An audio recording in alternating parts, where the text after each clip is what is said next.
Hi, my name is Sean Johnson. I'm here with Brady Cone with Calibrate Ministries, and I am with Masterplan Ministries, and we are here at the Three Trails Ranch with students from all over the southwest Colorado for a winter retreat.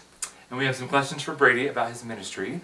So what is the ministry you are involved with, and what is its mission? I started Calibrate Ministries about 5 years ago, and at Calibrate Ministries we work to equip the church to minister to people's sexual brokenness. Okay. So briefly explain how you got involved with that ministry. Well, I grew up as a child, raised in the church, but really struggling with same-sex attraction. I went on to identify as gay and live part of my life in the gay community. And then I came to know Christ while I was in college, and God completely changed my life. He changed my heart. He led me out of that lifestyle. But I saw that there's such a need for the church to be equipped. The church didn't know how to talk about these issues. The church many times didn't know how to minister to people, whether gay or straight, when it comes to sexuality. And so just saw such a need for the church to be equipped to minister to people well outside their congregations and inside their congregations. Gotcha, that's awesome. Why do you believe in ministries like Masterplan Ministries who work with college students?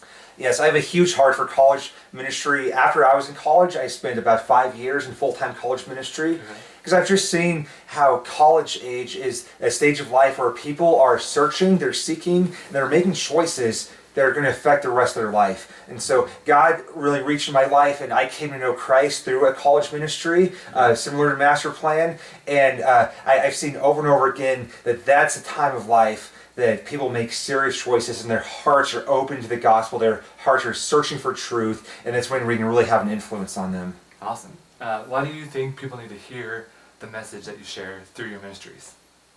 Yeah, the message I share through my ministries about my journey with sexual brokenness and the healing I found is so relevant because we live in a culture that's so confused on sexual identity and confused on marriage, and we need to bring truth to that. We need to know how to have conversations that are filled with both grace and filled with truth. And so the church needs to be equipped to really just make disciples in the current culture we live in, and that's consumed with confusion when it comes to sexuality and marriage. Gotcha. So you explained this weekend to the students that you get a lot of pushback on your ministry as a whole and just what you do daily. So what do you say to people when they say or deny that you are no longer gay?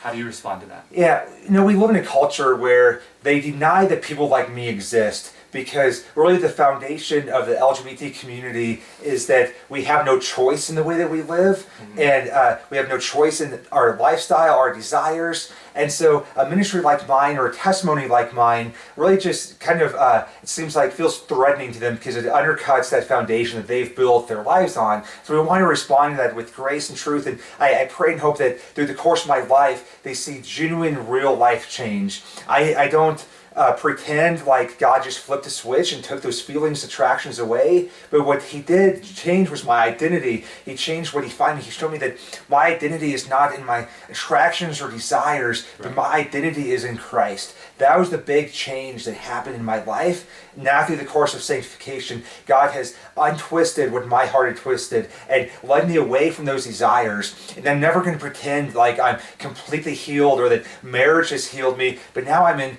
thriving marriage with a woman, and it's a testimony to God's grace and testimony to the transformation that has happened in my heart. And my story is something that I think stands on its own of God's grace, God's healing, God's redemptive power. And daily I strive to walk with the Lord to be a testimony to what God's grace can do in our lives. Awesome. That's incredible. That's a good story. I feel like a lot of people need to hear it. I feel like the students were encouraged this weekend, so we appreciate you coming. All right, absolutely. Thanks for having me, Brady. Sean. Yep.